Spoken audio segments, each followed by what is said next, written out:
যারা এই রমজানে তরমুজ কিনতে গিয়ে বিপদে পড়েন, তরমুজ চিনেন না, তাদের জন্য আজকের ভিডিওটা।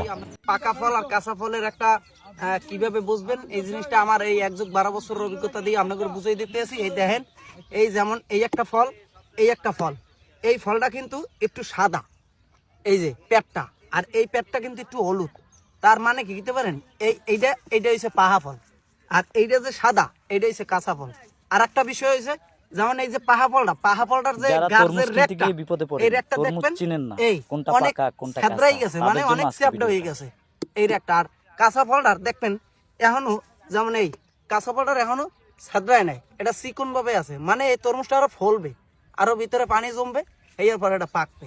তার মানে এটা কাঁচা থাকতেই কাটছে, আর এইটা সঠিক টাইমে কাটছে, ঠিক আছে। যেমন এটার রেক ছ্যাবড়াই গেছে, এইটা পাকছে, এই তলা হলুদ হয়ে গেছে। আর এটার এটার রেখাও আছে চিকন, আর পেটও সাদা, এটা এই তরমুজটা পাহে নাই।